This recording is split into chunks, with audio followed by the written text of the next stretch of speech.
Shalom peuple de Dieu, bienvenue sur le nouveau savoir spirituel. Je suis le prophète Sadiona, Prince Armel. Bon, déjà il faut dire que je ne me compare pas, je m'isole.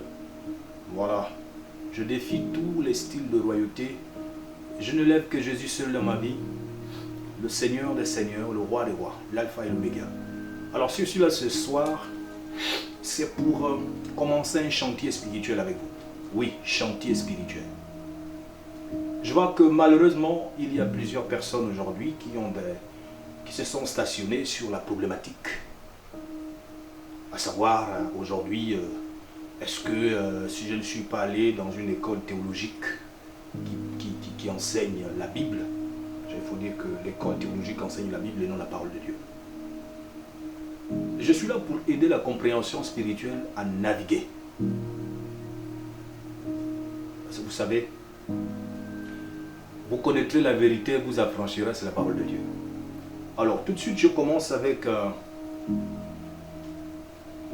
un enseignement. Nous allons parler de Satan. Appelons-le Lucifer, le prince de ce siècle. Donnez tous les titres que vous voulez.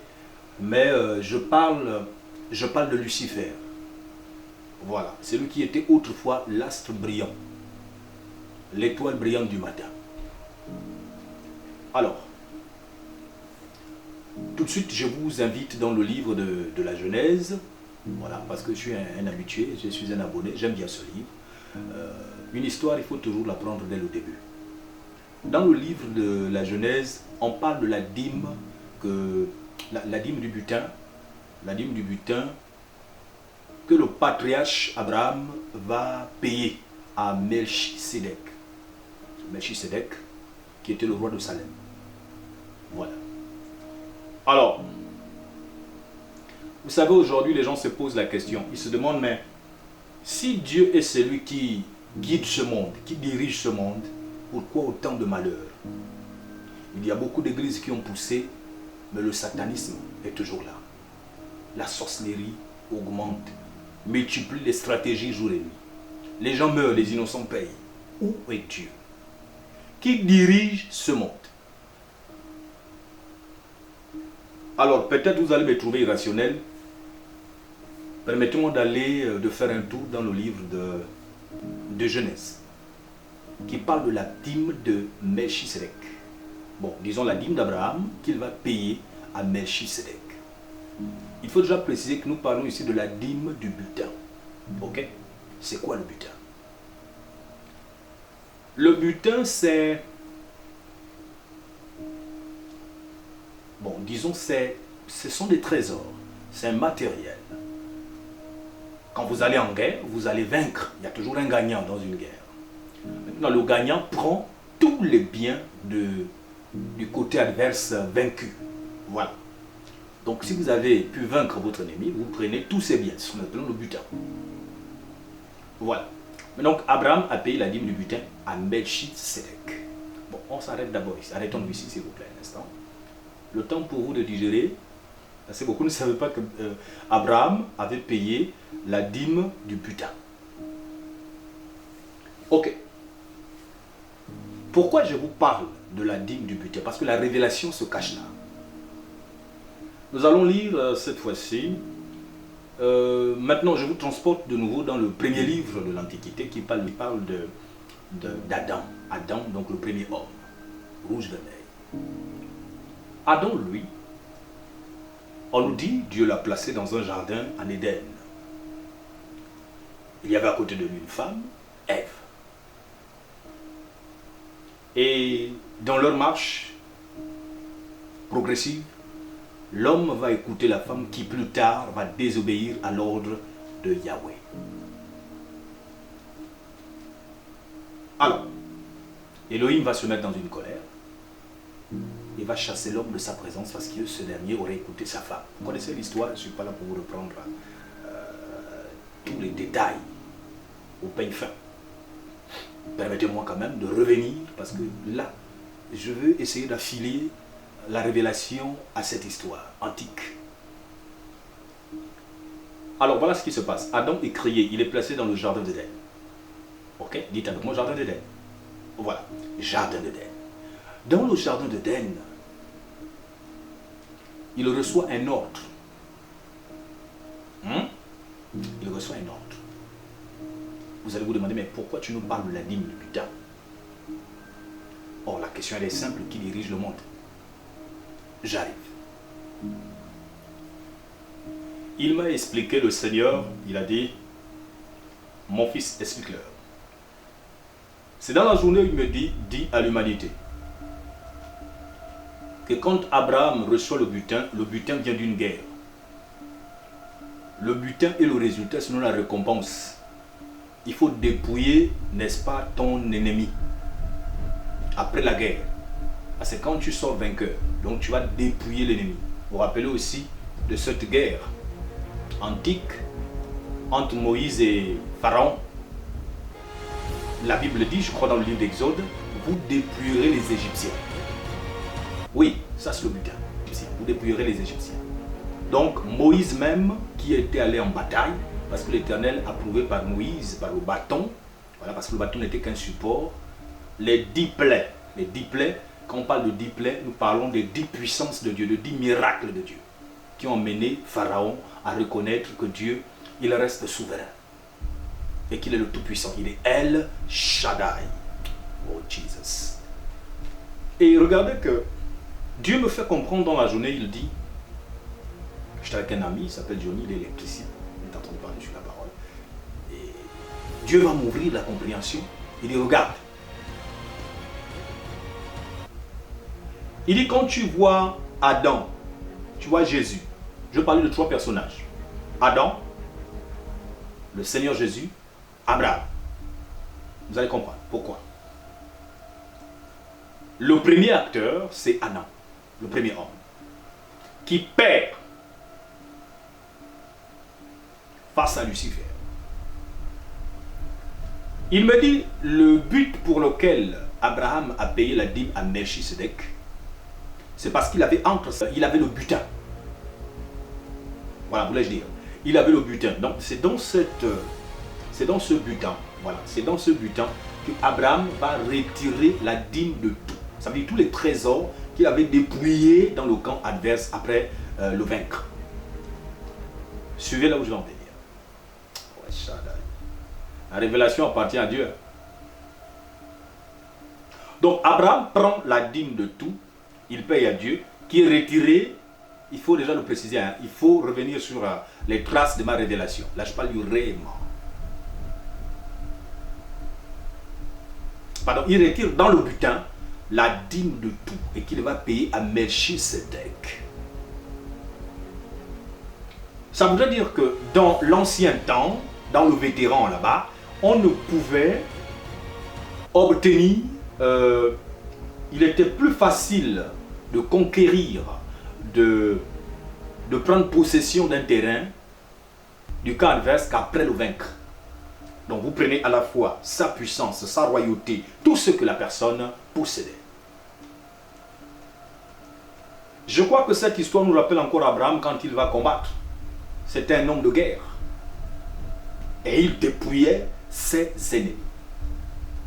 Ça le rendait vraiment riche. Genèse chapitre 13, verset 2. Alors voilà ce qui se passe depuis le jardin d'Éden.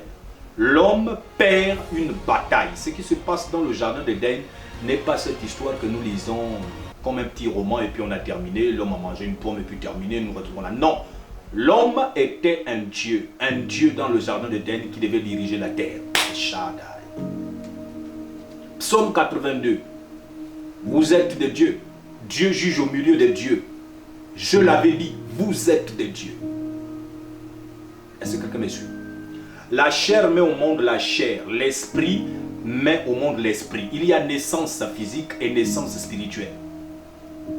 Vous pensez que la naissance appartient seulement au corps physique, à la matière. Mais Jésus dit dans Jean chapitre 3, ce qui est né de la chair est chair, je crois au verset 6. Et ce qui est issu de l'esprit est esprit. Que celui qui a des oreilles entende ce que l'esprit dit aux églises. Adam est né sur le plan spirituel, ce qu'on appelle la dimension du vent, parce que Dieu est un vent. Donc Donc Adam était un Dieu. En réalité, il était un Dieu. Un Dieu. Il n'était pas Dieu, mais il était un Dieu. Un Dieu, c'est vrai, a des limites parce que c'est une créature. Mais Dieu n'a pas de limites. Que celui qui a des oreilles entende ce que l'Esprit dit aux églises. Il est souverain, il est alpha, il est oméga, il n'a pas de début, il n'a pas de fin. Ça, c'est Dieu dans son grand titre. Divinité invincible, éternelle, universelle. D'accord? Mais nous sommes des dieux. Donc Adam se met en bataille, conflagration avec Satan. Et il perd le combat parce que Satan passe par sa femme. Donc il y a eu tous les mécanismes possibles pour que le plus fort gagne la bataille et le pouvoir s'arrache. Humainement, nous le savons. Le pouvoir s'arrache. Le plus fort a gagné, il a mis ses calculs en place et il a gagné la bataille, c'était Lucifer. C'est avec beaucoup de regrets que je le dis. Je ne lève pas Satan pour autant. Alors, Adam va remettre le butin à Satan, ça veut dire le monde entier, la gérance du cosmique et du cosmos, la gérance totale du cosmos. D'accord? Je parle de l'univers en général. Et quand l'on perd, Dieu voit que celui qui était Dieu est devenu charnel, c'est qui est né de la chair et chair, et va le chasser du jardin d'Éden. Et nous avons la suite de manière prophétique. Il va dire au serpent, je mettrai inimitié entre ta descendance et celle de la femme. Celle-ci te crasera la tête et tu lui blesseras le talon. Suivez-moi. Ici, nous parlons de la prophétie de Yeshua à Mashiach, qui devait venir par la femme sans la sémence de l'homme. Vous voyez cette procréation par la foi qui est l'acquisition invisible. La foi vient de ce qu'on entend, donc Marie a entendu. Et ce qu'on entend qui vient de la parole de Dieu qui était véhiculée par l'ange. Tu seras enceinte et tu donneras à cet enfant-là le nom de Jésus. Marie a cru. Et la Bible va plus loin en disant que mon juste vivra par la foi. C'est la foi qui peut déplacer les montagnes. Matthieu 21, 21, 22. Que celui qui a des oreilles entende ce que l'Esprit dit aux églises. Alors, ce que j'essaie de faire comprendre à un chrétien, à un païen, même si tu es athée, suis-moi.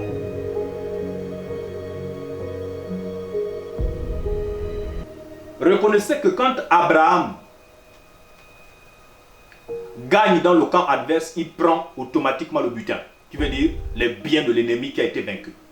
Donc quand Satan gagne sur Adam, il prend automatiquement la gérance, parce que regardez le verset 27. On commence au verset 26. Faisons l'homme à notre image, Genèse 1, 26. Faisons l'homme à notre image pour qu'il domine sur les poissons de la mer, les oiseaux du ciel. Vous connaissez le verset. Verset 27, 28. Soyez féconds, multipliez-vous sur la surface de la terre, assujettissez, dominez-la. Sur les poissons de la mer, les oiseaux du ciel. C'est pour reprendre le verset. Donc automatiquement, quand Adam perd le pouvoir, Satan récupère tout ça. Il devient le prince de ce monde. Il devient celui qui doit avoir la procréation. Il doit se multiplier. Oui, nous voyons les démons. Nous voyons les démons humains. Nous voyons l'armée du diable. Que celui qui a des oreilles entende ce que l'Esprit dit aux églises. Cette mission n'avait pas été donnée à Satan. Mais Satan récupère par Adam. Maintenant, une fois le diable est devenu le maître de l'univers et du cosmos, Jésus va naître par Marie. Quand il va dans le désert, poussé par l'Esprit avec grand E, Matthieu chapitre 4. Donc c'est l'Esprit de Dieu qui pousse Jésus à jeûner 40 jours et 40 nuits. Le tentateur s'étant approché de lui, c'est ce que la Bible dit, version Louis II. Et lui dit, si tu es réellement fils de Dieu, ordonne que ces pierres se transforment en pain et mangent. Vous allez remarquer qu'au verset 9, il va demander à Jésus de se prosterner. Il dit, prosterne-toi, adore-moi, je te donnerai tous ces royaumes. Parce qu'ils sont à Satan. Satan récupère le monde après la bataille contre le premier homme qu'on appelle Adam. Que celui qui a des oreilles entende ce que l'Esprit dit aux églises. Alors, comment reconnaître et faire la comparaison parallèle que le premier Adam était l'équivalent du dernier Adam. Mais c'est simple, regardez la domination de Christ Jésus dans le monde. C'est ce qu'Adam a raté. C'est ce qu'il a échoué de devenir. Si je m'exprime bien. C'est ce qu'il a manqué de devenir. Donc, le premier Adam a perdu la bataille, qui était une âme vivante, 1 Corinthiens 15, 45.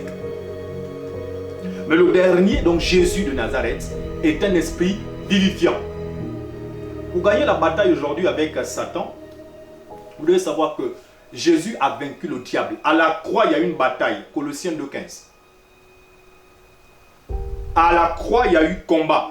Et Jésus qui était perdu, quand je dis perdu, c'est une manière de parler. Perdu humainement en regardant les hommes, personne ne pouvait ouvrir le livre de vie. Le livre de vie, ce sont ces secrets, voilà, de vie, qui avait 7 cadenas, 7 sceaux. Mais seul Dieu pour l'ouvrir. Seul Dieu pour l'ouvrir. Et là, il va se retourner vers lui-même. Il va dire non, il faut que je descende sur la terre.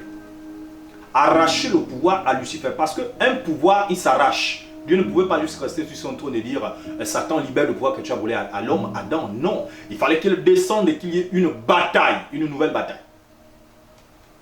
C'est après cette bataille, quand il va vaincre le péché, vaincre le monde, vaincre les puissances mondaines, vaincre les principautés, il va dire j'ai récupéré les clés du séjour de mort et voici je donne aujourd'hui à l'homme le pouvoir qu'il avait perdu depuis le jardin d'Éden. Voici, je vous ai donné le pouvoir de marcher sur les serpents et les scorpions et sur toute la puissance de l'ennemi et rien ne pourra vous nuire. Désormais, nous appartenons à Christ. Maintenant, la grande question est là. Es-tu un chrétien qui croit que Satan est tout puissant? Or, il a tout perdu. Satan sait que si tu connais la vérité, tu es affranchi. Nous parlons de quelle vérité? Non, ne cours pas. Je ne parle pas de la lecture de la Bible. Ça, c'est le logos. Tu peux lire la Bible, tu n'es pas pour autant délivré. Ce n'est pas ça la vérité. La vérité, c'est de savoir que Jésus a vaincu le monde. Évangile selon Jean. N'ayez point peur du monde, car je l'ai vaincu. Le diable agit par la convoitise, il agit par toutes ces choses de la séduction, pensant qu'il est toujours maître du monde. Mais en réalité, il a perdu la bataille quand Jésus est ressuscité. Il y a eu bagarre, il y a eu combat à la croix de Golgotha. Voici la vérité. Donc Jésus n'a fait que prendre le butin qu'il avait volé à Adam, a remis à l'église que nous appelons aujourd'hui le renouvellement de l'homme. Quand une personne est en Christ, l'homme nouveau en Christ. Quand une personne est en Christ, elle est une nouvelle créature. Les choses anciennes sont passées. Voici, toutes choses sont devenues nouvelles. Oui, frère. Jésus a livré bataille et il a arraché ce pouvoir, il a remis à un homme qui croit en lui. Et croire en lui, c'est abandonner tous les fétiches, c'est abandonner toutes les croyances ésotériques, c'est abandonner toutes ces choses et venir vers le Dieu de lumière. Parce que c'est lui le pouvoir. Le diable ne peut plus vous tromper. Vous connaîtrez la vérité, vous affranchira. Au nom de Jésus, je vous bénis. Sachez que le diable ne dirige plus ce monde. Ce monde a été remis à l'homme, l'homme nouveau, l'homme rénové. Oui, l'homme que Christ a racheté.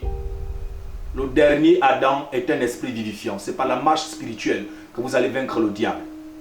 Car ce qui est né de la chair est chair. Nous sommes des dieux. Reprenons le pouvoir que Dieu nous avait donné. Que Dieu vous bénisse. Le pouvoir que nous avons perdu depuis le premier Adam. Le dernier Adam nous l'a remis. Nous l'a restitué. Il s'appelle Jésus de Nazareth. Que celui qui a des oreilles entende ce que l'Esprit dit aux églises. Dans ton cœur, au nom de Jésus. Amen.